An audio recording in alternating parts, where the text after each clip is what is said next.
I'm ready to go. Okay. Welcome to Cortex.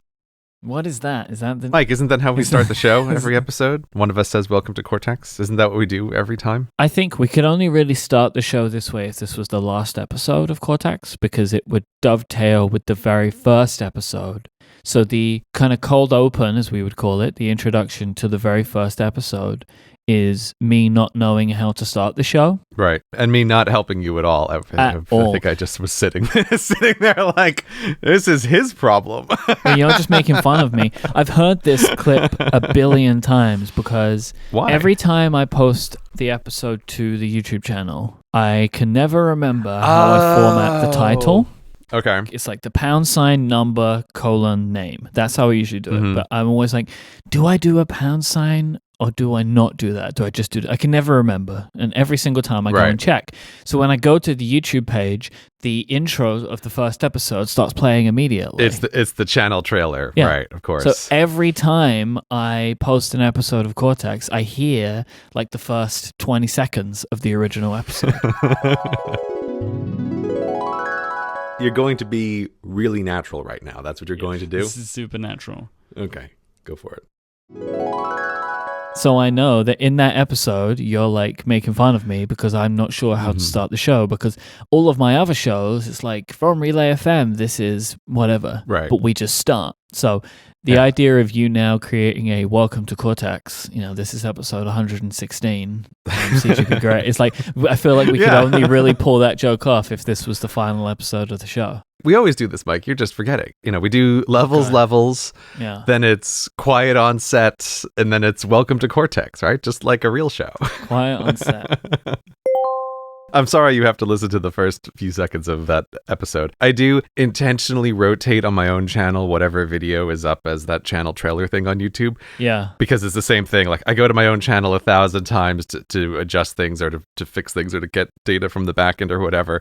And I cannot listen to the first 10 seconds of the same video all the time. Like, at some point I just go, no, I can't take it. I have to change it. I would assume, I'm going to your channel now, I would assume it's your most recent video right now. No, I've left the Q&A one up for a little while. Oh, okay. I feel like the 10-year Q&A, I feel like has a bit of a shelf life for being the top video for a bit, but I'll change it at some point when I get tired of however I started that video. But no, it's not the most recent video. Your most recent video feels like a campaign. Actually, it is a campaign. You're starting a campaign. It's a campaign for human decency. That's what it is, Myke. So, I mean, my only assumption here could be that you came across some news stories about school days being cancelled. I saw that this was happening in like New York or something because I went Googling after I watched your video. Right. What's he so mad about? I'm expecting this was a pretty quick turnaround video. Yeah. This was not months of research, no. I've been, in a low-key way, coming across this idea for the past few months. I just seen it mentioned in a few places where like some school district had canceled snow days. I think it had never quite fully gotten into my brain, but I've seen this in a few places where school districts are deciding that, distance learning is great.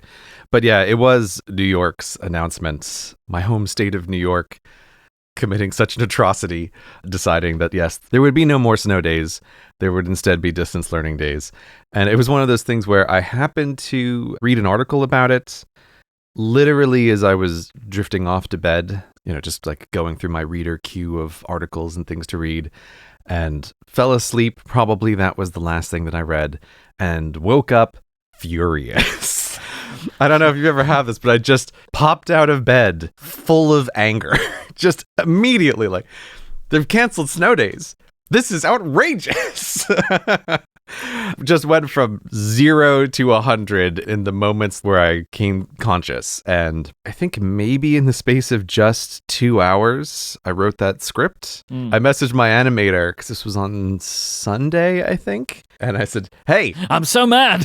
Yeah, like, look, I mean, I think, again, as anyone who has listened to many hours of Cortex can probably infer, sometimes I may not be the easiest person to work with. And things can come out of nowhere, and this was one of those moments of, yes, Mike, you have summed it up better than I could have. Hey, guess what? I'm angry. Like, how fast can we make a thing? And he was on board with it. So it went out the next night, I think. I think it went out Monday night. Wow, that's speedy. Yes, well, I was very much like, we're going to use all the animation tricks just to make this as fast as possible. Like, just everything to get it up on screen quickly. I would say, like, the visuals of it is kind of like, from an animation perspective, a CGP Grey made CGP Grey video would be. Yeah, for sure. But with the polish of your animation team. Yeah, for sure. And there's little tricks you can do there. Just having the window with snow in the background was we need the window with snow, right? So it sort of makes you feel like there's more motion than there really is. Yep. I was trying to think about it. This is not the fastest creation to publication video, but I think it is the third fastest I've ever made a video. I think that's about right. What beats it? Well, there was that incident with the Fine Brothers years ago. Yes. Yep. So those two videos beat it. The only other one that also beats it is, it's up on my second channel. It's the video where I show that the towels are fake in stores. I don't know if you've ever seen this one. It's like 20 seconds long. But I just point out that doesn't count. That doesn't count. Myke, that is a video. Like 100%, I am counting that. I'm counting that as that counts. I was out at the store. What about the live streams then? They're like immediate. No, Myke, live streams don't count at all. That's ridiculous. Live streams aren't videos. Well, what about your Tesla cup holder video? Does none of that? No, because the Tesla cup holder was part of the whole Tesla project. That doesn't count. The towels are a lie. That one, right? Yeah, the towels are a lie, which I also have to count because after all of these years, after all of the things that I have made, that video is still my wife's favorite video that I've ever made. Are you being serious? I am being 100% serious. I just recorded it in the store. Look, we are different people, me and you, right? Like, we're made differently. That would greatly upset me. No, it's hilarious. It's so funny. This is what I'm saying. But if Adina said to me, like, oh, you remember that like 20-second clip that you put on Twitter once of you like blowing raspberries at someone or something, right? Like, that's my favorite thing you've ever made. That would greatly upset me. There's so many hours I've worked over this content. Look, as an internet creator, and this is the thing, everyone who makes anything has to really deeply internalize. The world does not give a shit about how many hours you spent on anything. No, I know that. But my own wife, right? I need more. But like, Myke, the fact that you wouldn't find this funny, to me says you haven't really, like, in your soul, internalized. Nobody cares, right? And guess what? If you spend 20 seconds filming a thing in a store while you're shopping for towels and then you go post it on the internet, that could literally be the best thing that you've ever done. And if you spend years of your life tracking down information about an abandoned military weapons facility, nobody cares, right? Like, it's the number of hours you put in has nothing to do with anything. You got to feel it in your soul. It's perfectly fine. Yeah, sure. So anyway, that is also the answer as to why I have to count that as a real video, because it's my wife's favorite video. Oh, now you've made it sweet again. See? So yes, the snow day counts as my third fastest real video.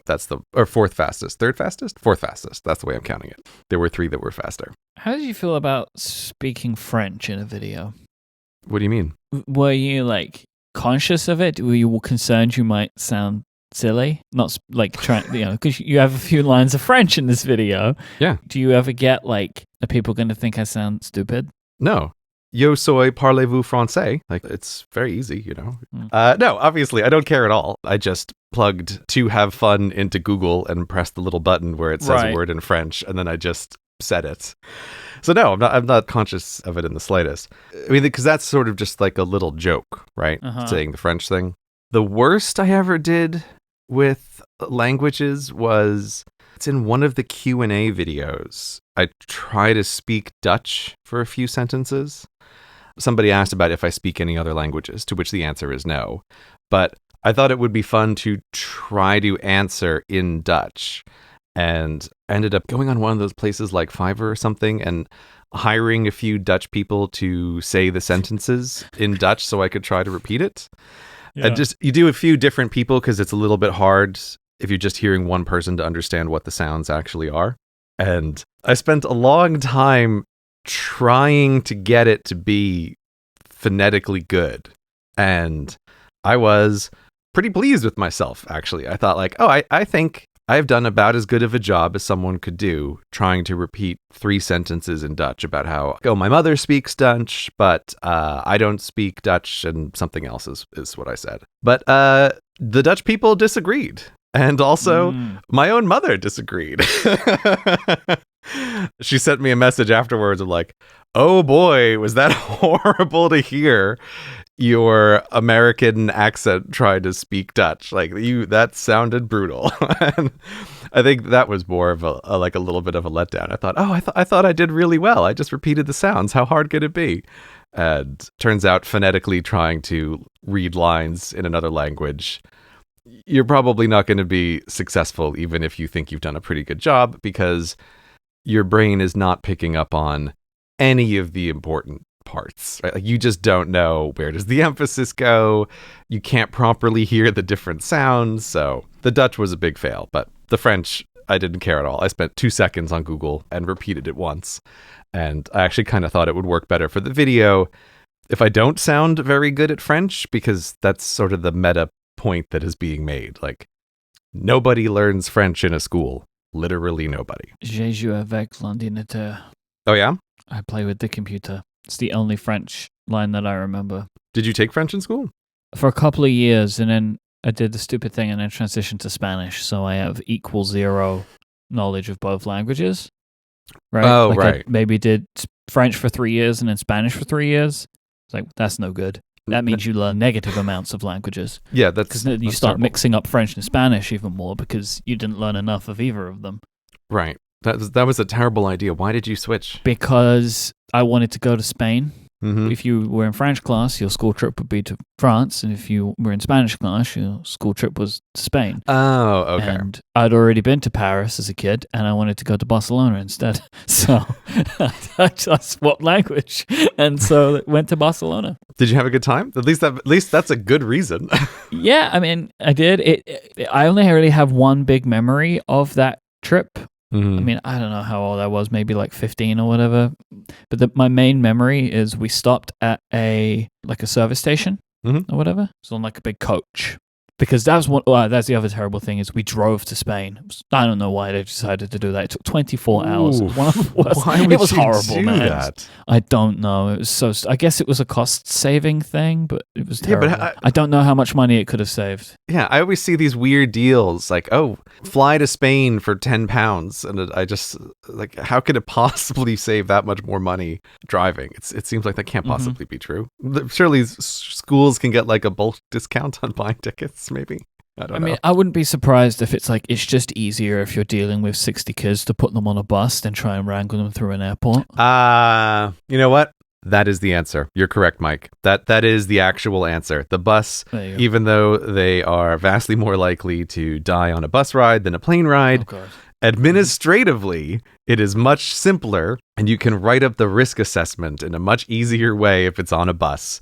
You want controlled environments. You don't want uncontrolled environments. You're totally right. That is incredibly depressing. So you were on a bus for bureaucratic reasons. We're on a bus, stopped at a service station, and everyone went into the service station or whatever, and we were buying some snacks or whatever. And I was last out of the service station and walked out, and the bus wasn't there.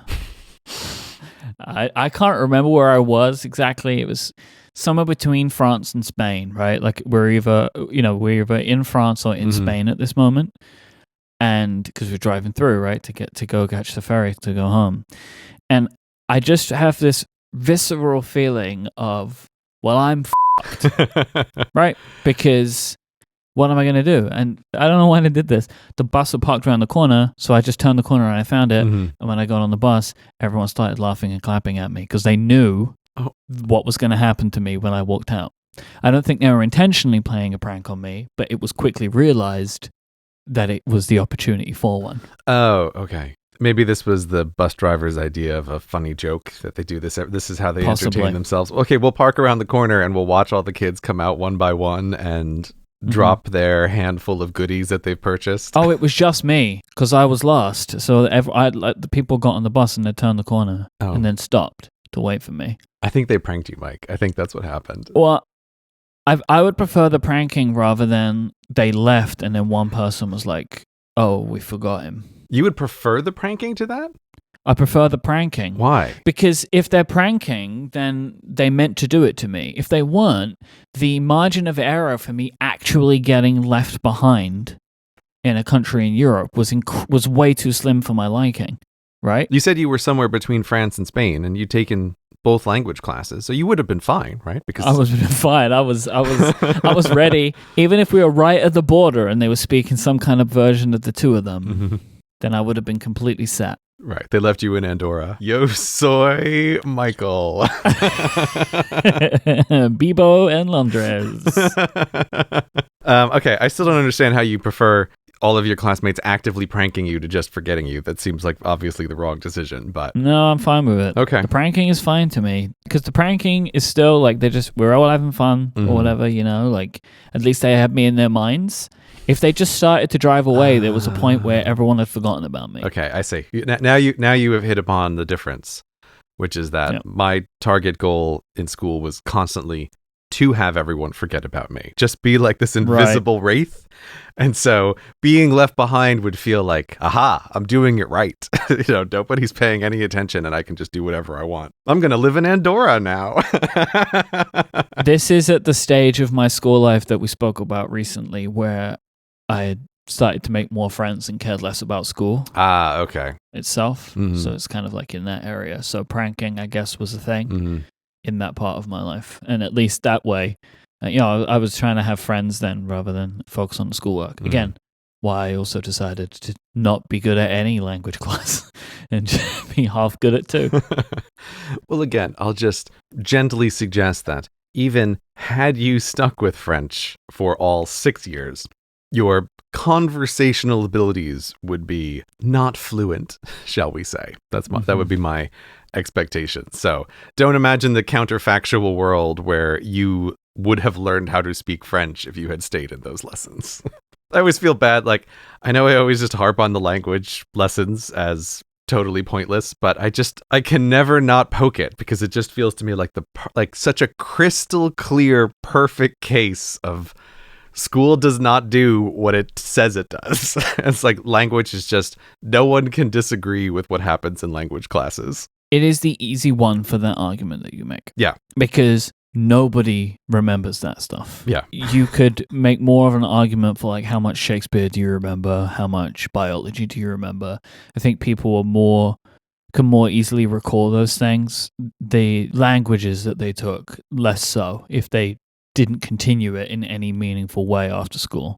I have to be slightly careful here, but the reason why language is like, oh wow, look at this really fat fish in this tiny barrel, like it's so easy to shoot, is because with a lot of school, how to put it nicely, you are learning about a thing, and it's way easy to, one, fake that knowledge, and it's way easy to fool yourself into thinking you understand a thing better when the domain of knowledge is learn about history. Whereas with language classes, there isn't a version of this where you just learn about French culture, but never ever learn any of the words. That's what a lot of classes actually are, like you're learning about a thing, but language classes pretend to teach you an actual skill of, we are teaching you how to speak French. I guess what I'm trying to say here is, with most classes, there is not a clear and easy objective way to demonstrate that you have completely failed to achieve what you're trying to achieve. And with languages, it's like, oh no, we could very easily demonstrate that you have completely failed what you were trying to achieve. 6 years of French in school produces people who can't speak as well as toddlers. Like, that's the level that we're talking about here. So that's why it's a very easy target. And most of academia doesn't allow itself to be such an easy target, which I think ends up having people give them way more benefit of the doubt than they deserve. This episode of Cortex is brought to you by LinkedIn Jobs. Growing your business takes more than offering a popular product or service. It is essential to have the right people in place to ensure that your company operates smoothly and has the potential to expand.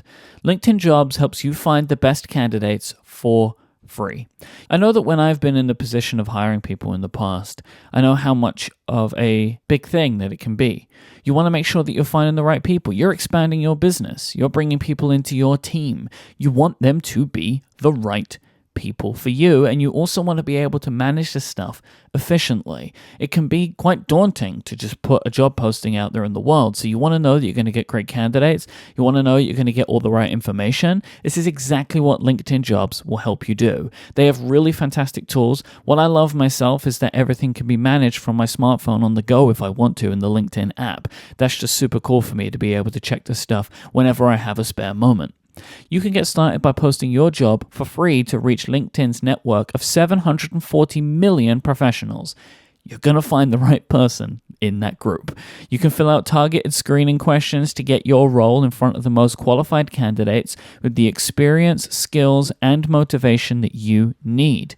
Then use simple tools to filter and prioritize the top candidates that you'd like to interview. And that's what I'm talking about right there, helping you find the right person easily from a group of people that's going to have that person for you. LinkedIn Jobs will help you find the right person for your role, and your first job post is free. Just visit linkedin.com/cortex. That's linkedin.com/cortex to post your job for free. Terms and conditions apply. Our thanks to LinkedIn Jobs for their support of this show and Relay FM. I want to touch on note-taking apps. I want to do a little check-in. I've had a good experience with an app recently. Oh, yeah? And I just wanted to follow up on that a bit, which is Craft. I think I spoke about Craft before. You mentioned this one in passing a long time ago. Yeah. Craft. Yeah. I think the best way for me to describe Craft is imagine in your mind how good you thought Evernote could be. I thought it could be so good. And that's what Craft is. That's what Craft is right now.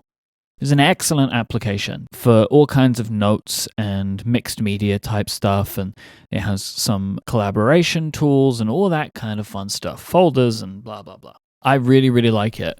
I have been using it exclusively for everything related to Cortex brand. Okay. So all of my text notes and imagery and links and inspiration and all that kind of stuff all goes in there, which I mentioned before.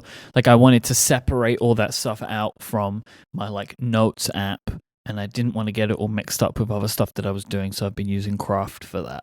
And I've really, really been enjoying using this application. There's like a few things that I still want them to add that I believe that they are working on. Like one I mentioned, I think in the past, was tables. They don't have a way to put a table into a note, which is just something that I want to have for a few different reasons, but that I know that they're working on that.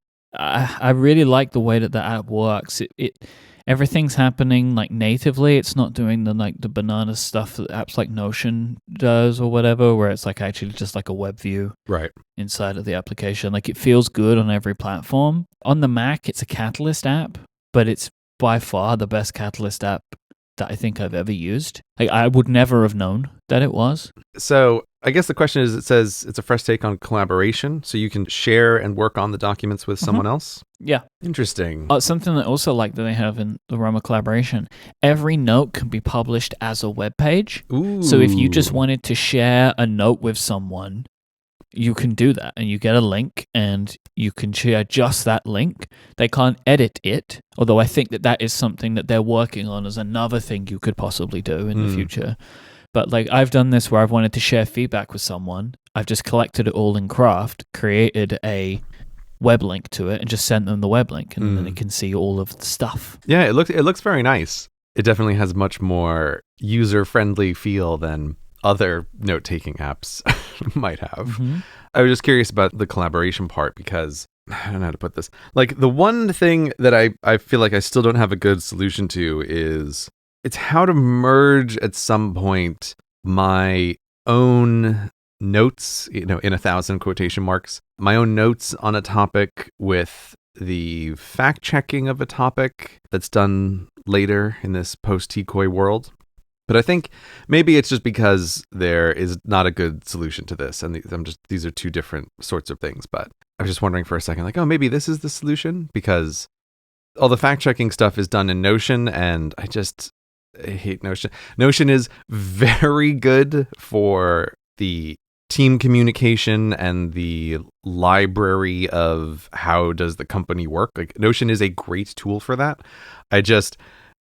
It makes me sad to ever have it open if I am trying to work creatively on a script. Like, it feels very much like, oh, this is the database of all of my horrible tax information and all the administrative stuff. Like, I'm not exactly sure how you're using Notion, but I reckon a lot of it could be done in Craft instead. I know that your assistant has become a big Notion Nation person, so maybe it would be impossible to move them now. Yeah, no, I have absolutely no intention of ever moving away from Notion. I genuinely think it is really good at the purpose that it's built for, which is being this kind of connected database. I've just it's been on my mind, is there a way to have collaboration on, say, just the notes on an active video? Not everything, but like, here's the 2 active projects, and here's a way that my notes can be visible to other people working on that project with me. I think Craft could do that for you. Yeah, maybe. It seems like it might be possible. I was kind of thinking there's a way to split your databases in Obsidian, and I thought, oh, maybe I could do it this way, where I have one database in iCloud, which is my personal database, and another database in a shared Dropbox folder, which could work to be like, oh, this is just the active videos, and then everyone can see what's going on there. Well, that doesn't sound dangerous at all. I don't understand what you mean, Myke. What could possibly go wrong with trying to split a database of all of your knowledge about everything into 2 parts? I don't see what could go wrong with that. I'll take a look at Craft based on your suggestion. I've been using it for collecting ideas, like in note form for new projects, mixing it up with links and stuff like that. There's a lot of nice formatting options.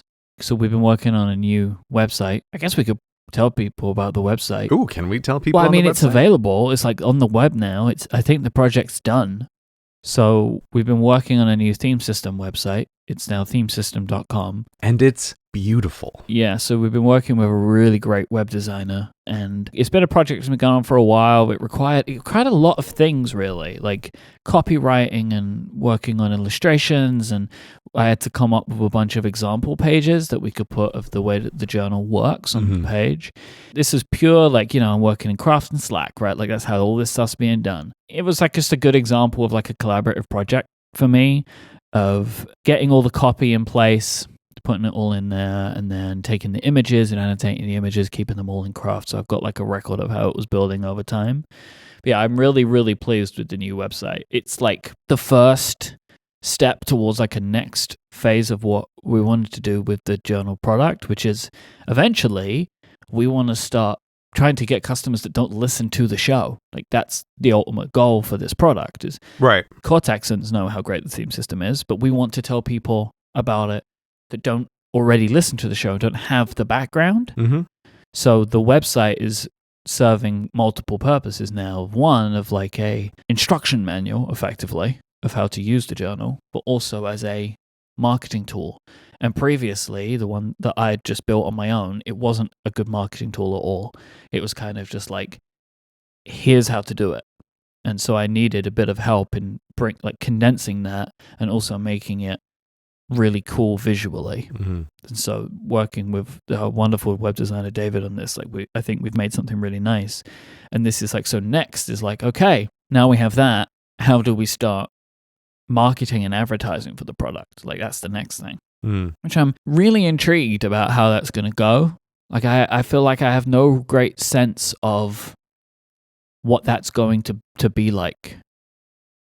I've never done anything like this before. Yeah, I mean, I have absolutely no thoughts on this, because the things that we've discussed, like Instagram ads, I'm just totally unfamiliar with that world. But on the long journey of Cortex brand, like one of the things that we talked about at the beginning, and I'm not sure how much we've mentioned in the past years, but it has always been an important thing that ultimately these should be products that people who don't know anything about us can find and use. And this feels like, wow, we're finally at the first step of being able to actually achieve that with having this brand new website. You know, the barrier isn't, oh, go listen to this 2-hour podcast where two people you don't know about talk about their themes, which you've also never heard about before. Yep. The barrier is, look at this website and does this idea seem intriguing to you? And that's why the design process for this, I have loved every update that's come in, because I just think it's really beautiful. And in designing something like this, I think it's important when you're thinking about how to get people's attention. The thing that's nice about the Cortex stuff is, okay, these are things that we would use. And so I can look at this webpage and go, oh, wow, I know younger me would totally be caught by this and be very interested. Like, oh, what is this journal? What is this system? You know, so it's just been very interesting to measure the design against my own internal response. And we'll see how advertising goes and if that's effective. But I feel like if we can find people like ourselves through advertising, I would be shocked if it didn't work, because I can feel the pull of this on me as well. Yeah, I feel like we can, right? Because so the main place that I'm expecting we will begin is Instagram. Because Instagram's advertising is very effective. It's very effective on me. But I also know we can find people, because I get advertised different journal products all the time. So like something about Instagram, like in their advertising tools, they can find people like me, I suppose. And so like that's who we would be looking for. People like me and you. And it must be true, because the journal products have already found me. So there must be a way to get this in front of those people that are interested in that kind of product. Well, I mean, my understanding is that Facebook, who runs the ads, they explicitly have a tool which is called like lookalike. What is that? I could be wrong, because again, I don't have any firsthand contact with this. But my understanding from talking to some people who do this advertising is that there is a Facebook tool called lookalike. Wow, yeah. A lookalike audience is a group who are determined as sharing characteristics of another group. Yeah, so you can basically say, here's me, and here's a couple of people that I think are like me. Find the lookalikes for this group of people.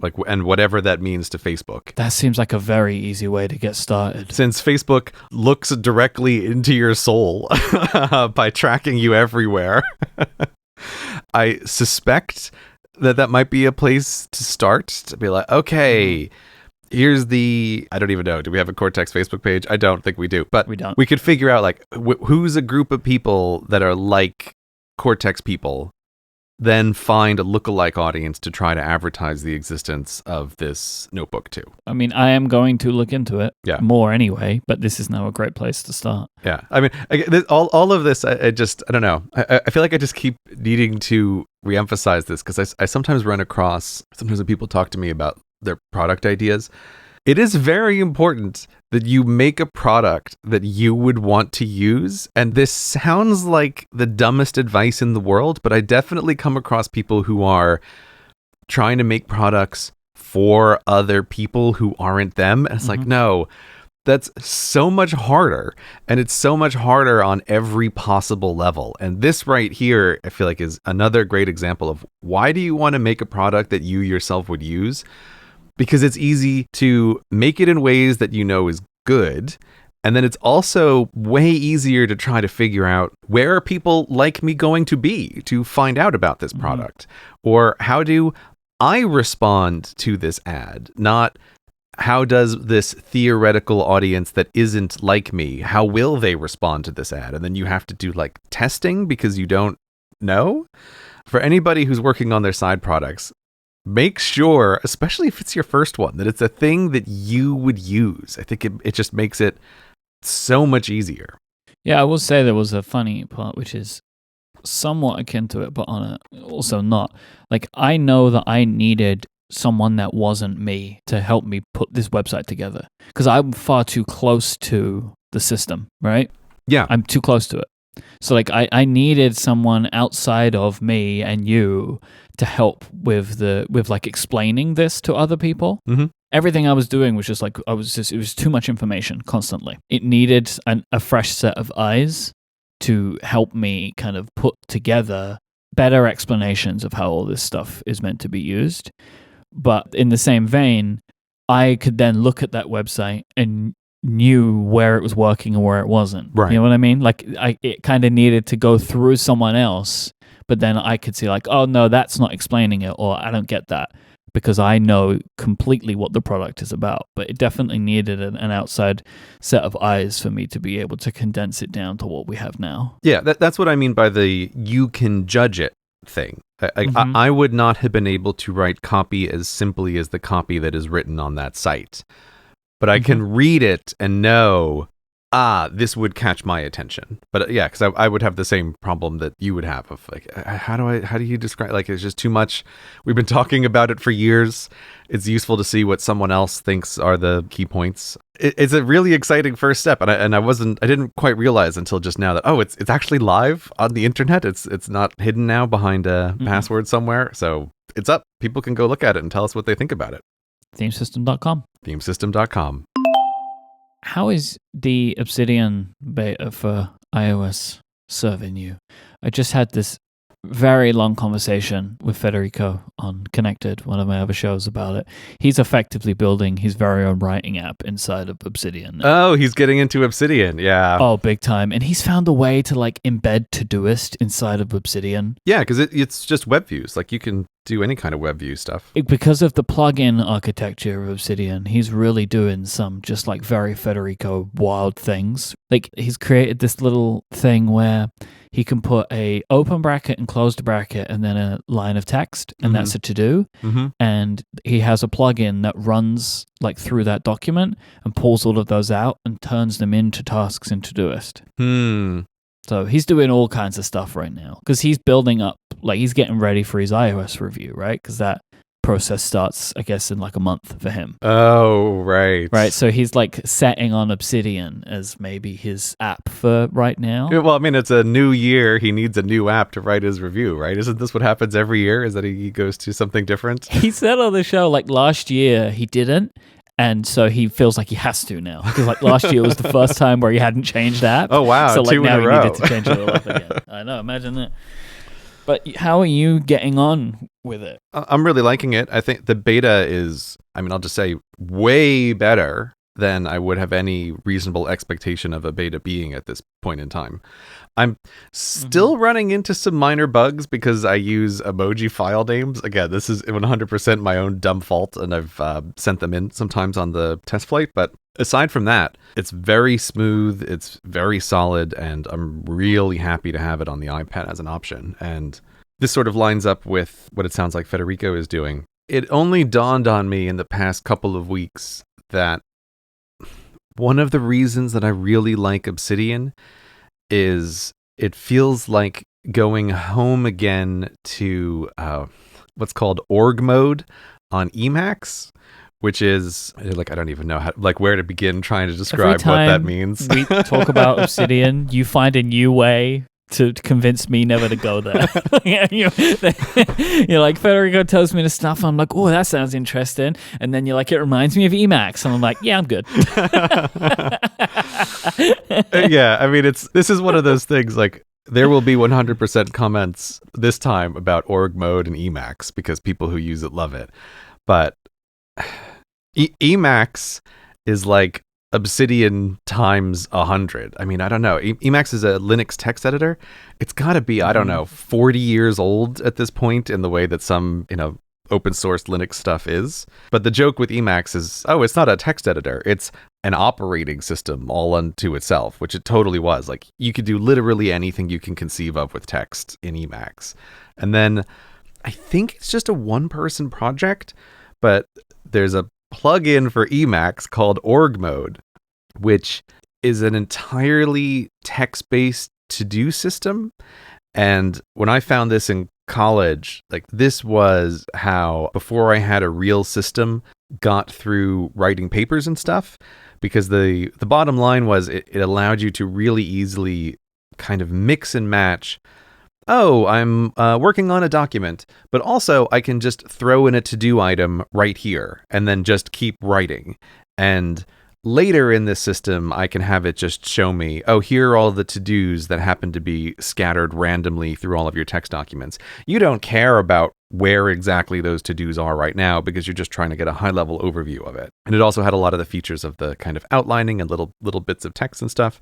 Anyway, it just crossed my mind like, oh, that's what this is. Obsidian is a modern iOS and Mac version of Emacs and org mode. And this is why I feel really at home with this program. And it's also why you should not use it, Myke. This is not the tool for you. But part of why I imagine Federico is using it, and like I haven't delved into this too much, but it is, I only just realized, oh, even in the beta, they're already allowing their whole plugin architecture to work. And then that does make it basically infinitely customizable for anything that you want to do. So it's like, oh, wow, like this is way more powerful on iOS than I had originally thought. So yeah, I'm still loving it. It's going really well. Very solid for the test flight. Maybe I'll force my assistant and fact checker to use it a little bit with some of my notes when I split my database. We'll see. Maybe that'll happen. Maybe that won't. But I recommend Obsidian very highly to everyone who isn't Myke. This episode of Cortex is brought to you by Fitbod, the fitness app that provides a personalized exercise plan, a fitness plan that actually fits you. When it comes to fitness, Fitbod believes that everyone can be better. Whether you're working out 3 days a week or twice a day, Fitbod's algorithm uses data and analytics to help you build on your previous workout so that your next workout is scientifically proven to be better than your last. Fitbod has been fine-tuned by certified personal trainers to bring you the very best practices of strength training directly to you. You have a workout program that is tailored exactly to suit your needs, making it perfect for your unique body experience, environment, and goals.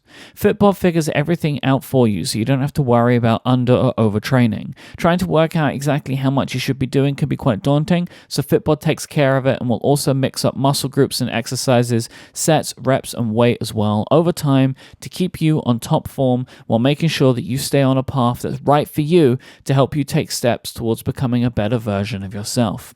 Fitbod has a bunch of bodyweight only workouts if you're at home right now. These are great for indoors or outdoors, especially if you have no equipment, but if you do have access to a gym or some equipment, they have tons of great workout options there for you. It doesn't matter what you have, they've got what you're going to need.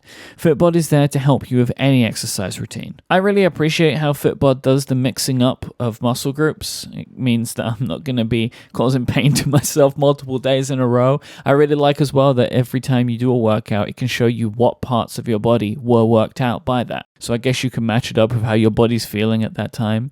And something that I just truly value about the app is the little videos that they put with every exercise to make sure that you're doing things correctly. I always want to know. I can read the instructions to get an idea, but having the videos too, it really just helps crystallize it for me. Fitbod is available on iOS and Android, and you can get started right now by going to fitbod.me/cortex. If you do, you'll also get 25% off your membership. That's fitbod.me/cortex to try it out for free and get 25% off your Fitbod membership. Our thanks to Fitbod for their support of Cortex and Relay FM. It is that time again, but that time again is earlier. It's that time of year, but it's not. But it's the time of year, but that time of year has changed. So for the last few years in August, we do a bonus episode for Relay FM members where we have played text adventures with Jason Snell of the Upgrade podcast. We do like a crossover.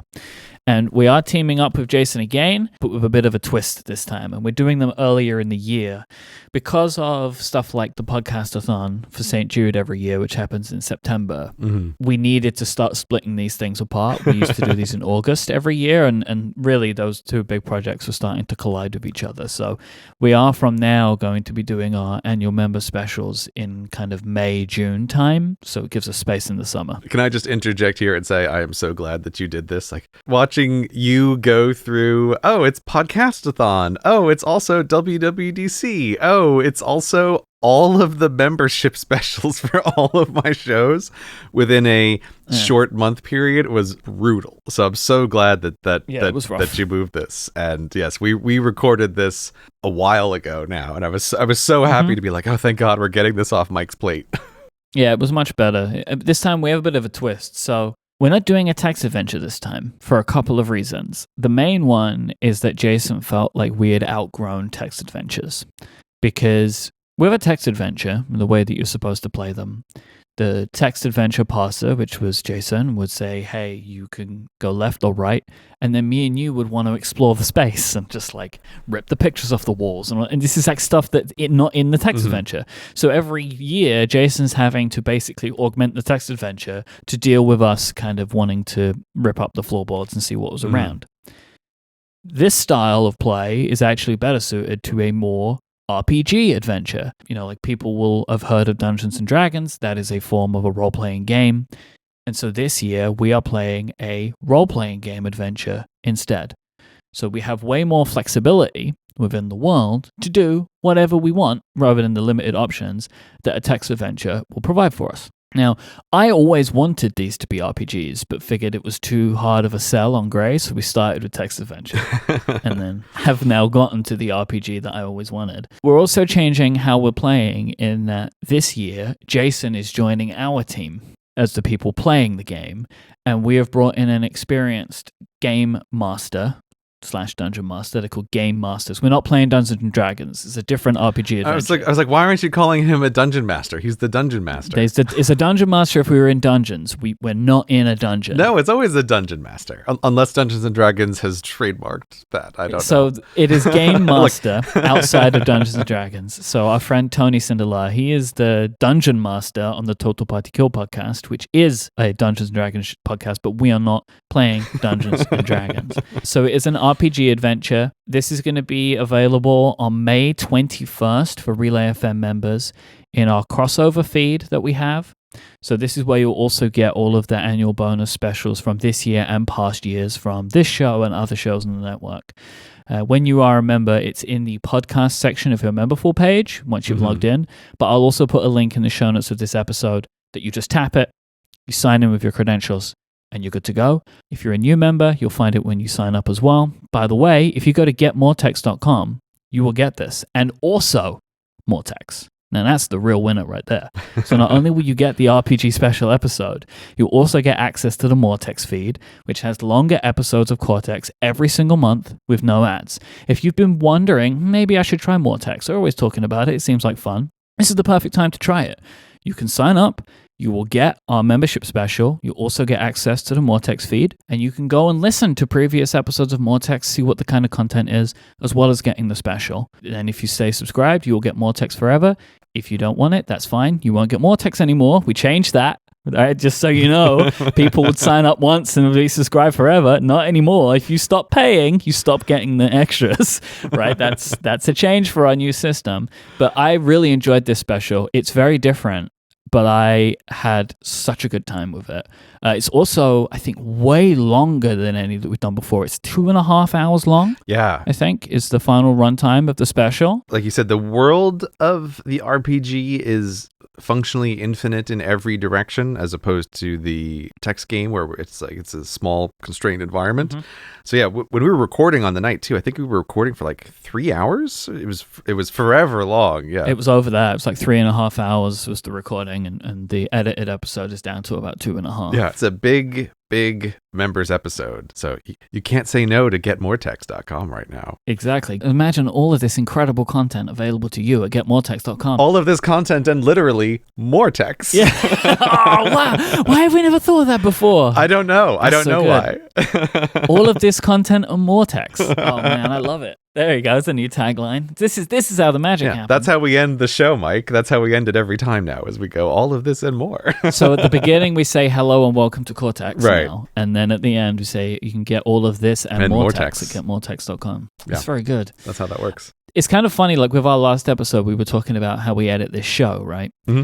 And with this project being so much larger than stuff we've done in the past, I actually ended up getting some outside editing help for this project. Mm-hmm. It was one of those things where we did it, and then we had done another episode of our show, and I was editing that, and then we were getting ready for this episode, and then realized, oh, shit, I have to do the member bonus special in between these two periods of time. Right. And I knew how long it was, and I knew it was going to be more work than normal, and I had not accurately budgeted my time effectively. Yeah, and we're also recording Cortexes closer together. Like, everything was going against you in this scenario.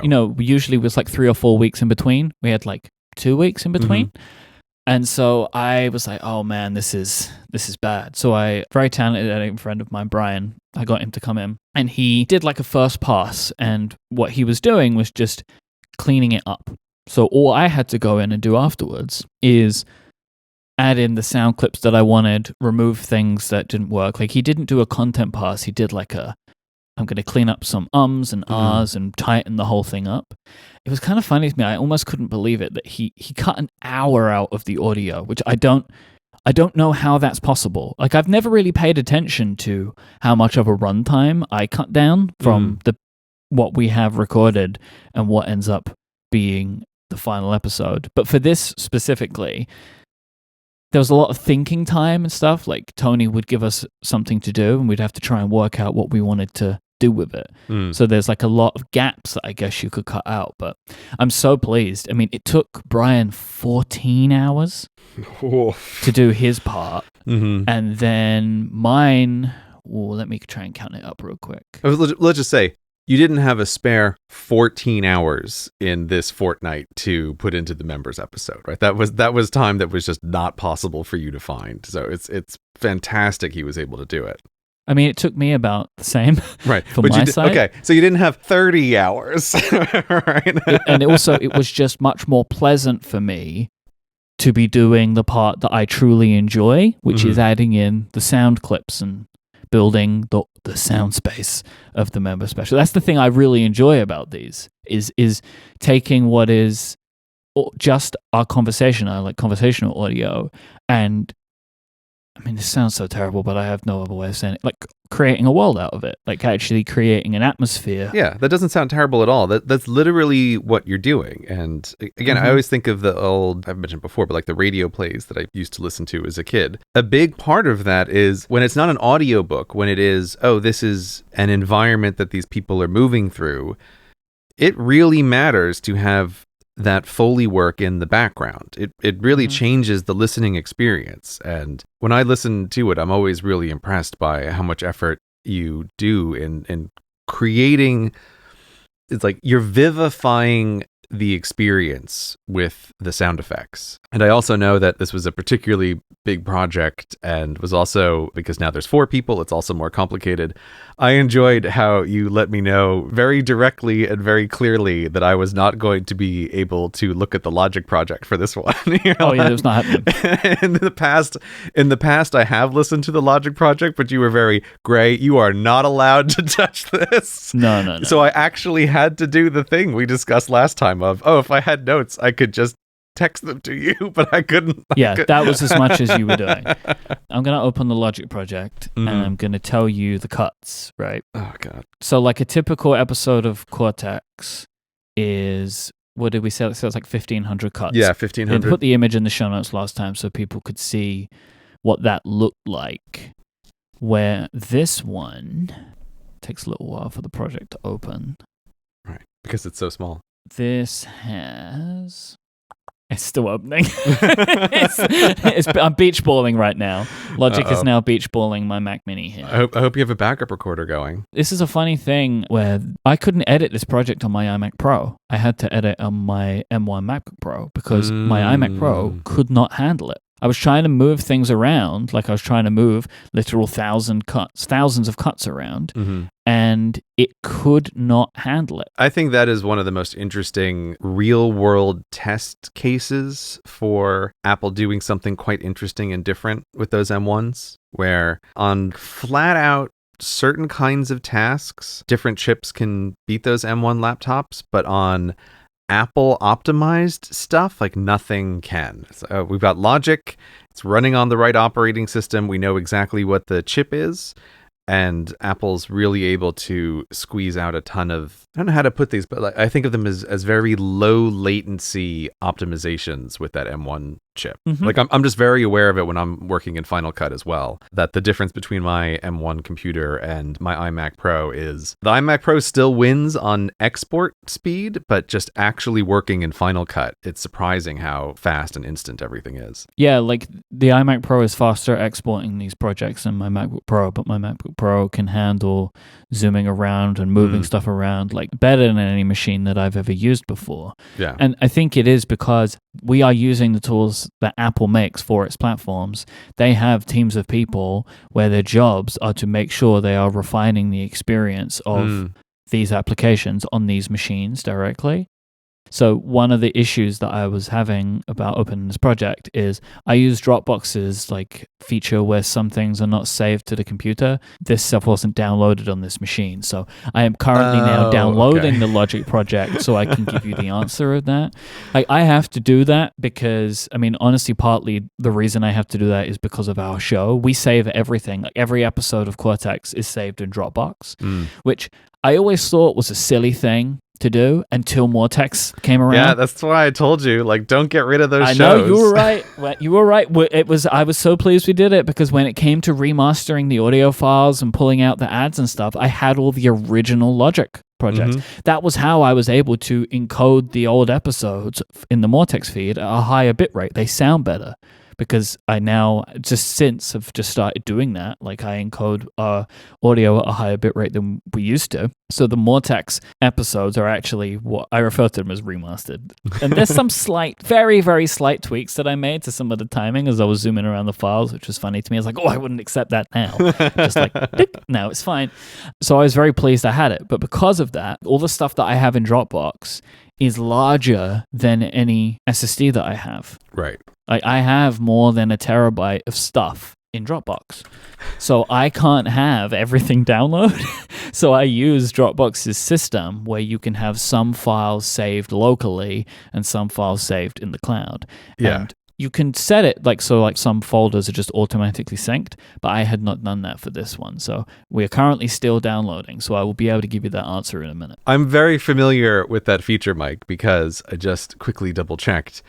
I currently have 24.63 terabytes of data in Dropbox. Wow. So I assume you're saving Final Cut stuff in there, right? You must be it's video. That's surely video. It is video. A lot of it is video, but the raw files to generate the animations are bigger than you might expect that they are. Even though everything is vector-based, they're still quite complicated projects. So yes, a lot of that is video, but this is also a side effect of, just like with Cortex, I keep all of the raw stuff to produce as many of the videos as I can. Some of the much older stuff, I have lost the original files somewhere along the way, which is a little sad. But yeah, my Dropbox is huge and there's only one machine where I can have it all downloaded. And I have one of those giant like Pegasus 50 terabyte drive things to be able to keep it all locally in one computer. But yeah, everywhere else when I install Dropbox, it gives me this warning of like, you have 20 million files in your thing. You cannot sync all of this. It will not be fast. Please select just the things you want on this computer. I'm very glad Dropbox added that feature. Do you back that up as well somewhere? Or is like the backup, the hard drive, and the source of files is Dropbox? The source of files is Dropbox. It's all locally stored. I do also have a copy of it stored in Backblaze online. I have, like, these giant storage things are so expensive. I haven't quite pulled the trigger on it, but I have been thinking I probably should get a second local physical copy of all of this data. So I think that is on my shopping list at some point to have a second local physical backup. But currently I have 2 online backups and the actual physical files here. So that's the way it works. Yeah, I have Dropbox and then I have Time Machine and then everything's in Backblaze somehow. Like I just know that somehow it's there, right? Like most of the time I'm not entirely sure how it's there, but I know it's all there, right? Like it gets complicated with the Dropbox stuff. It does. And again, it's very easy to like lose data and things, but I'm very vigilant about how all of the computers in the house have Time Machine drives that they connect to, and they all are keeping a local copy of whatever the current active projects are. So in the house, I've got like 6-7 time machine drives connected to various computers that are always just running, so I can make sure that whatever I happen to be working on, I always have the local copies. So that stuff is the most important to make sure it's backed up. But it's a delicate line with computer files of when have you crossed the line into paranoia and when do you just have a good system. But I actually do think that for the value of all of those raw files, I am probably slightly under backed up from what I should be. I just haven't been willing to drop a huge amount of money on another giant local storage system yet, but I should really bite the bullet on that. This has been a bit of a funny episode so far where we're in lots of brackets. We keep doing this. I keep thinking the same thing. We're still talking about the membership here, but now somehow we've ended up in online backup as the conversation. So coming back out a few steps. Yeah, I was like, have you opened your logic file yet? It's now downloaded. Okay. 4,218 is the number of little events that we have. That is about 2 to 3 times the size of a regular Cortex episode. So hence why I won't let Gray or anybody near this logic project because one false move and everything's ruined. Now look, Myke, I just want to badly crossfade one section. Why won't you let me monkey around? Come on, let me crossfade it. Come on. No, it's not happening.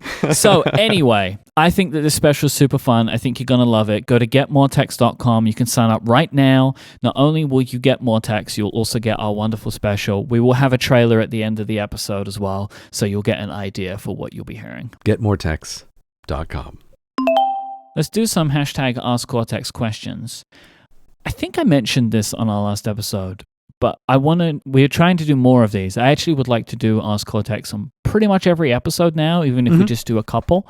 I always enjoy doing it, and I feel like we don't do it enough, and they kind of just build up. I agree. I think we need to touch on it more as a regular segment. It's always fun, and you never know what people are going to ask, so hashtag Ask Cortex. Yeah, so I also just wanted to say in the show, if you want to submit a question for a future episode, you can tweet with the hashtag AskCortex, or if you are in the Relay FM members Discord, which you also get access to by signing up at getmoretext.com, you can use !AskCortex anywhere in the Discord and it will submit to the same place.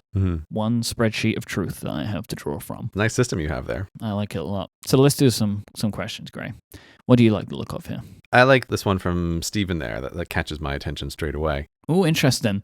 I thought I was going to have to twist your arm for this question. Oh, yeah? Why? No. It just feels... Well, let me ask the question, and then maybe we'll find out. You both make art that is in many elements timeless. How much does the idea of legacy factor into the choices that you make?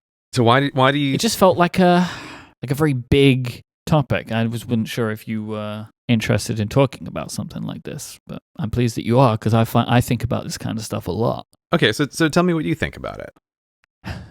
I mean... What's your legacy, Myke? It's difficult to talk about this kind of stuff and not seem egotistical, but I think a lot of people like to wonder what their mark on the world is. And I think if you make content for people, it only shines more of a spotlight on that. Because, stuff that we make is enjoyed by people around the world that we've never met and will never meet. And so you have an effect on those people. And I often wonder if my effect will outlast me. And if it's going to, have I done enough stuff that is good enough to warrant that? That if it does outlast me, that the effect could continue? I feel like the type of stuff that I make, there is less of a chance of that than some of the content that you make, just from what is the content and how consumable is it into the future? The videos that you make, by and large, have a more of a timelessness than most of the stuff that I make.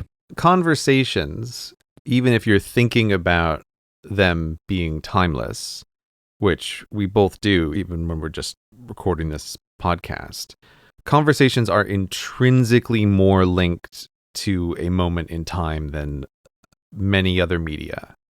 But I think about it. And sometimes I think about what my future as a person who makes things will be.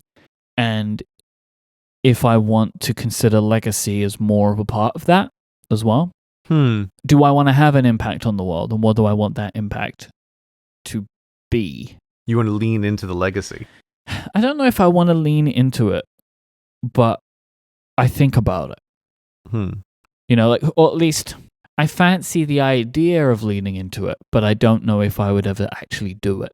Does that make sense? So, like, legacy for me, creating something which has more legacy to me, I think is easier to do as a creator if you are creating something that is fiction. Yes. Oh, yeah. I think it's easier to leave a lasting impact in something that is not you, like you're creating something that can live on its own without the creator ever being questioned or thought about, right? That like, you know, you can read a book, watch a movie, and you enjoy it for what it is. You don't necessarily think about the person who came up with the idea. Neither in most instances do you actually really need to. You just enjoy the content for what it is. I think it's easier to leave a lasting impact if you are a creator, if what you create is fiction. As a person to leave a lasting impact, otherwise you would do things in politics or in altruism or something like that, right? Like they would be your other paths, I think, to leave longer lasting impacts. But if I'm thinking about what I can do as a creative person, I don't know if the type of stuff that I do right now is enough to leave an impact into the future. But of course I would like to, right? Okay, I think a lot of people, given the opportunity, are like, hey, do you want to leave a lasting impact on the world? It's like, yeah, I would actually, because that sounds kind of nice. And I have enough of an ego that I think I would enjoy that. But I think the things that I assume of like ways that I could, I just don't know if I have it in me to make something like that, you know? I mean, this is also the problem of if you want to try to do something like this, you have to realize the half-life of anything that outlasts you is right. So when you say, "Oh, leave an impact on the world," but only for so long. It's always interesting to play the game of how many people can you name in the current century? Quite a lot. The last century, 1/100th as many 2 centuries ago. 1/10,000th as many, right? Like it drops off real fast about how many people are remembered or their works still enjoyed is a very sharp drop off. So I think that's also part of the like, oh, do you want to leave a legacy? But like, what are you thinking is your time frame here? Because ultimately everyone is forgotten. Well, I don't know, man. I have no idea, right? I maybe half an hour would be fine. Like, I really have no idea, right? Like, I've never thought about it in those terms. You know, like, what have you got, like, from somebody who made a hit song that lives for 20 years to William Shakespeare, right? You've got, you know what I mean? You have, like, such a huge... I don't know. I've never thought about that, honestly. Like, I've never thought about what it would be. How long would I like to leave a mark on the world? Yeah. But just that, like... I mean, honestly, there is even just this element of in my lifetime, I'm fine, right? To feel like I've done something that has made enough of an impact that people care for as long as I'm alive. Right. So this is where I actually kind of wanted to direct you, because I think this is the better way to think about it. Not thinking about legacy, but thinking about impact currently. And I think thinking about legacy is a sort of fool's errand that you can't really aim for directly. And also, by definition, you will never know if you were successful, right? Like, it is the ultimate unachievable goal because you will never know if you have achieved it. There's no way to learn or try to adjust. But if you do make things that impact people now in their current lives, whatever those things are, have some kind of chance of outlasting you, almost by definition. So I think, like, don't think about legacy. I feel like that's a really bad way to think about something, and it puts your brain totally in the wrong way. And instead, you should think about, have I done things that have an impact on people now that I can see and that I can measure and that I can think about and adjust? I think that's a much better way to frame this question. Well, what do you think about with this stuff? Do you? So what I think about for myself is actually going back to the product conversation before. I think of a lot of the stuff that I make that are like the videos or the conversations that are designed to be more impactful. I am always thinking about a younger version of myself coming across that same information. And that is another way where you can kind of know that maybe you have an impact on someone. It's a very different information landscape now than, say, when I was in high school praying with all my heart for snow days. Like, I very much remember having this strong feeling often of, oh, the world is filled with a whole bunch of bullshit and nonsensical advice, and kind of looking and trying to find information that resonated with me, or trying to find people who thought like I did. And there's like a long period in the wilderness of not being successful with that just because of the technology at the time. But there is a way in which I make many of my things as something that I think, oh, that younger version of me would have been really happy to find this thing. Even in the sillier videos, it's like still trying to hit a certain kind of chord. But then with the ones that are more designed directly to try to help people, like the videos about happiness, or the videos about how not to ruin your brain with bad memes, or, you know, the video about themes. Those are designed to be for that sort of person to find and say, oh, I know that this would work for you because this is the kind of thing that I know I was looking for as well.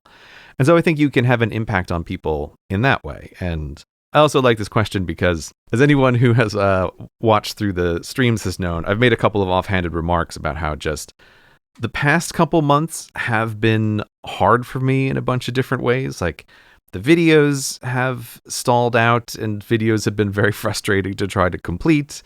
And also, like, the end of the pandemic and the creeping speed of vaccines is very difficult. And so it's like a bunch of things were kind of coming together of like, oh, these are just a couple of frustrating months here. But it just so happened that during this period of time, an unusually large number of people happened to just send positive messages about, oh, hey, your videos or your conversations had a big impact on my life, and like, here's decisions that I've made based on that. Or, you know, oh, I really turned around something after hearing you phrase an idea this way, and it really stuck with me. And it's really nice to get those kind of messages. And I especially appreciated that the coincidences of the universe happened to line up, that when I was having a rougher time, it's like, oh, I happened to get more of these messages.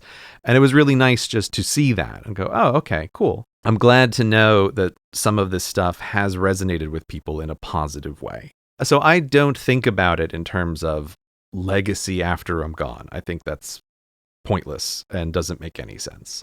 But what I like here is the first part of the question captures a specific thing that I do think about a lot, which is making media timeless. And I am very convinced that it is quite hard to make media timeless. Like, it's easier to write or create things that are in reaction to something that is happening right now. And it's harder to try to rewrite it or talk about it in a general way. But the big advantage of doing things in the general way is that it can last for a long time. Even the dumbest example, like that snow video thing that I just made. The very first drafts of it were contextualized of like, oh, my home state, like I'm connected to this, New York, they've done this thing. And it's much harder to rewrite it in a more general way. But also, I think it's better to do it that way if you can, because now this is applicable to anyone who's trying to thieve snow days away from children. Like, it's not a reaction to the specific thing. I'm always really aware, I have this pet peeve whenever I'm watching movies with my wife that I try not to mention, but I can never help myself, which is movies that pointlessly put themselves in an exact place on the timeline. Someone will make a reference and they'll say, oh, it's 2008. I think my favorite and worst example of this that exists in any movie ever is Love Actually, where you go through the whole movie It doesn't matter what time it is. It's like a charming little movie. Yes, you vaguely know it's a time before cell phones, but who cares? And then like 3 minutes before the movie is going to end, someone mentions that it's 2003. And I'm like, God damn it. Like, why? Why did you do that? That is without a doubt one of the worst examples I could think of in a movie. But so many movies do this. I just happened to watch Crazy Rich Asians, and they do the same thing. It's like the very beginning of the movie really pointlessly establishes exactly what year it is, and then it never comes up again in the movie. Like, why? It's a great movie. This is totally like a timeless, fun movie, but nope. Like, it happens in 2009, and we all know that now. Yeah, like, there are reasons to do it, but you have to have that reason. Yes, exactly. And the like in Love Actually, the 2003 is just mentioned to make a joke sort of more specifically funny. Like there's a way that humor is funnier when it's more specific, but it's the worst. It's the worst one. But so anyway, I mentioned that because I'm just really sensitive to this in media when I'm watching something that I think, oh, this has a nice timeless quality, and then suddenly ka-clunk, they place it. And I feel like you do your media a disservice when that happens. But I also totally get why it happens, because it's very easy to do. It's very easy to not think about. And there is a way when you just say what year it is, sometimes you can make things easier. Or if you're having a conversation, if you are just reacting to the specific thing that is happening, that's way easier. But it's also less applicable to anyone listening in the future, which means it has less of a chance of being able to make an impact in the future, which then gets to the answer to this question, which is there's less of a chance that it can have any legacy at all. I will say I do like this idea of legacy in my lifetime. Mm-hmm. That is much more achievable to me, I think, with the things that I feel like I'm able to do. Good. And that's with like everything with the podcast, or stuff like the theme system. Like I feel like these are things where I know I can have effect in my lifetime. And like you, like every time I read somebody send me a message saying about how something that I've made has affected them positively, or sometimes you'll see people on the Cortex subreddit saying things like this, right? That like we help them focus and they're able to get their degree or whatever. And it's always like a really heartwarming and unbelievable in all senses of the word type of thing. It doesn't really feel possible sometimes. It's like really interesting. Like it's a very interesting feeling. And I guess really, if I think about it, just having legacy in my lifetime is already like so much of a gift anyway. Like what does it matter if it continues afterwards? Literally stop the day I die, like whatever. Unless I want to go and make my, like write a play or something, but I don't really think I have that in me. This episode is brought to you by Squarespace, the all-in-one platform to build your online presence and run your business. From websites and online stores to marketing tools and analytics, Squarespace has got you covered. And they combine cutting-edge design with world-class engineering to make it easier than ever to establish your home online and make your ideas a reality. Squarespace has everything you need to create a beautiful and modern website. You start off with a professionally designed template, and you can use drag and drop tools to make it feel like your own. You can customize the look and feel, the settings, even the products you have on sale with just a few clicks. And all Squarespace websites are optimized for mobile. Your content will automatically adjust so it will look great on any device. I really value that when building a Squarespace website, there's a little button that you can press to see exactly how it's going to look on mobile and on tablet. It just shrinks the screen down for you, so you can still be designing the site and getting that live preview. You'll also get free unlimited hosting, top-of-the-line security, and dependable resources that you need to help you succeed. There's nothing to patch or upgrade or install, and they have award-winning 24/7 customer support, so if you need any help, they're right there. Squarespace will let you quickly and easily grab a unique domain name, and they have everything that you're going to need for SEO and email marketing tools to help you get your ideas out there. You can use Squarespace to turn your big idea into a new website, showcase your work with their incredible portfolio designs, publish your next blog post to promote your business, announce an upcoming event, and much more. I just used Squarespace recently to create a kind of new landing page for all my different projects. I have had MykeHurley.net as a website for a while, and it was a blog that was just not very updated very much, so I just decided to turn that website into a landing page. It's got some information about me and all the different stuff that I'm up to. Super easy to do, and I was able to make it look look exactly how I wanted. Go to squarespace.com/Cortex and you can get a free trial with no credit card required. Then when you're ready to launch, use the offer code Cortex to save 10% off your first purchase of a website or domain. That's squarespace.com/Cortex, and when you decide to sign up, use the offer code Cortex and you will get 10% off your first purchase and show your support for the show. Our thanks to Squarespace for their support of Cortex and Relay FM. Lachlan asks, what devices is Myke currently commuting to the studio with, and what bag do I carry daily? So this is kind of interesting, actually, because when we were packing up to leave the studio yesterday, and Adina said to me, what are you taking your laptop for? And I said, I bring it to and from the studio every single day. Mm-hmm. And she said, why do you do that? And I said, well, the last year and a half has shown me that I need to be ready to not leave the house at any moment. So I don't want to be bringing a computer backwards and forwards every day, but I consider my MacBook Pro to be my main computer right now. Mm-hmm. And if I need to be at home for a week, just all of a sudden, I want to have access to that computer. So that's what I bring. My laptop, my MacBook Pro, it comes with me every day. And when I get to the studio, I plug it into the dock, which powers the monitor that I use, and that's great. Mm-hmm. And when I'm at home, I pretty much never use it. Also, a piece of follow-up, couch pad. Man, that's a great idea, Gray.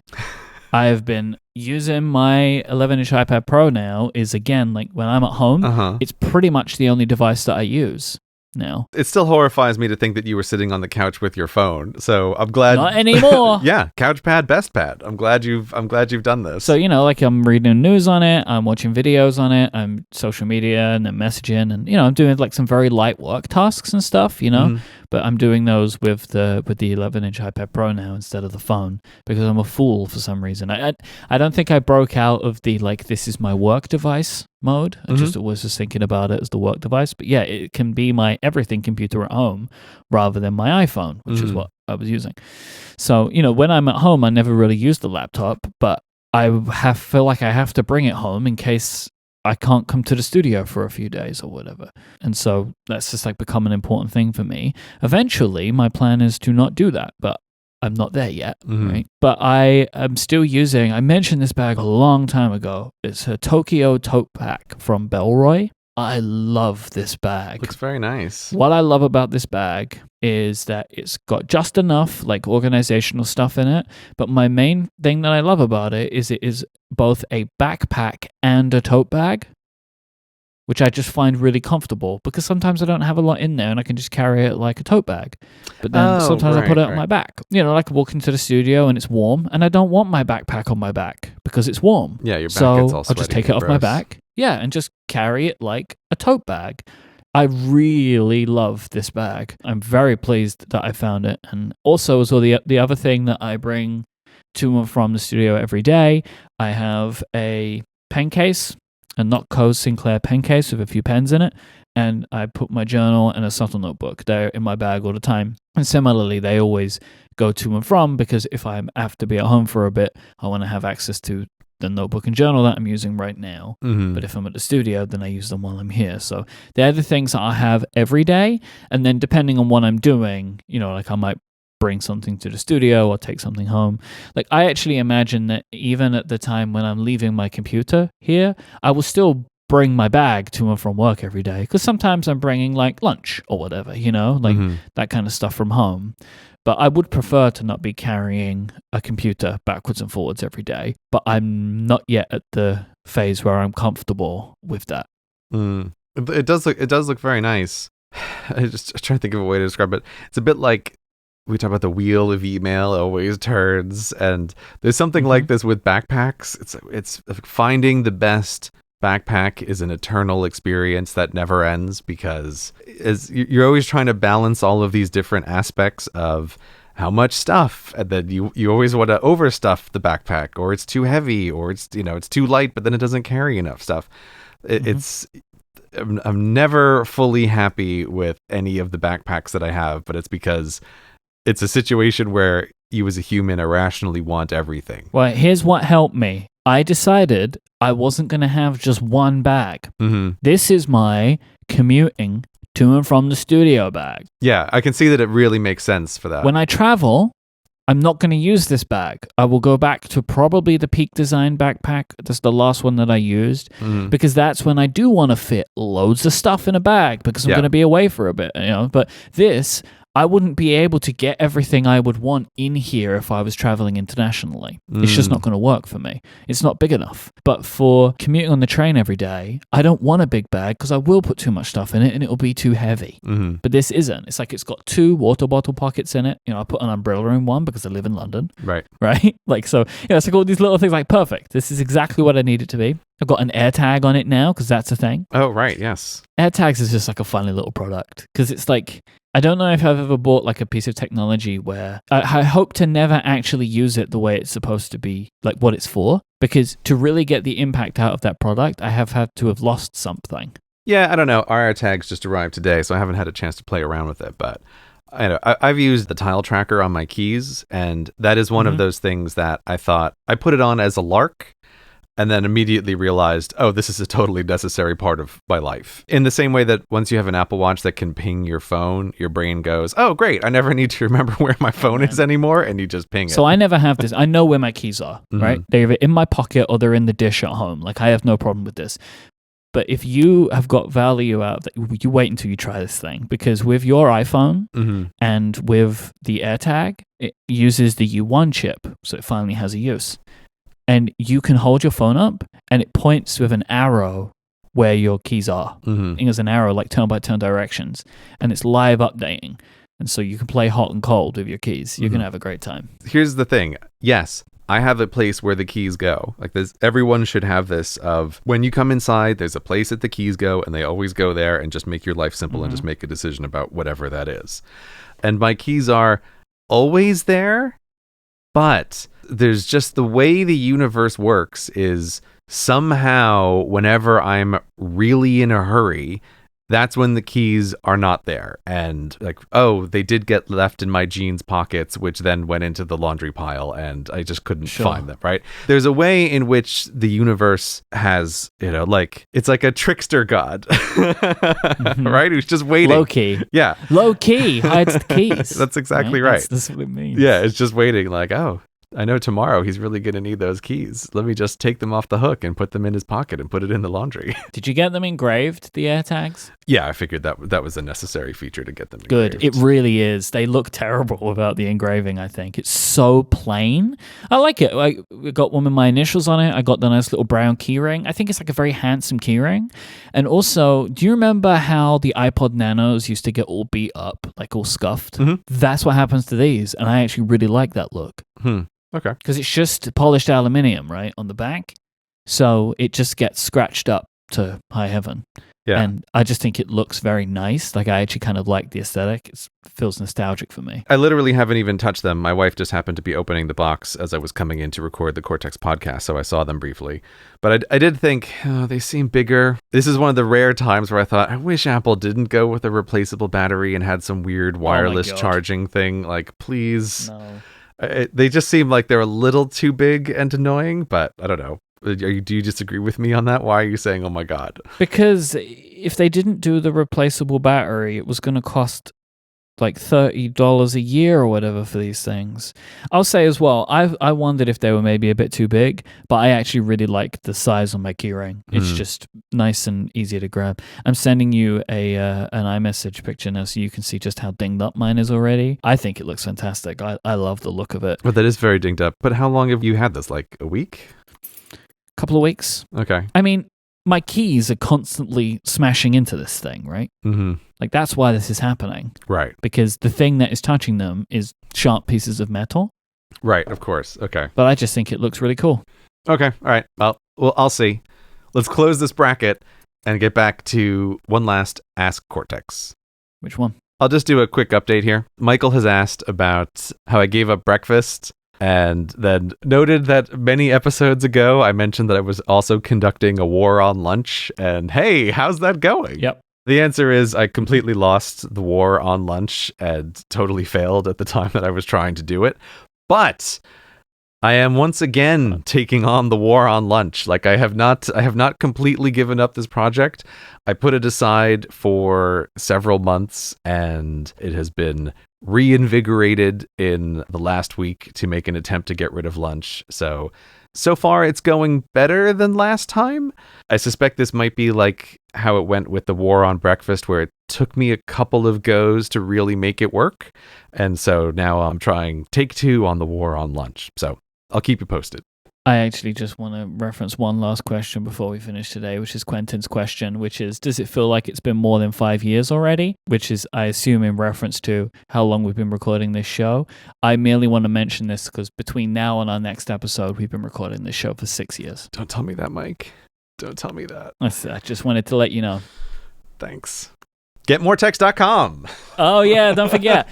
What was the line? I forgot. All of this and more text? Was that it? All of this and more text. At getmoretext.com.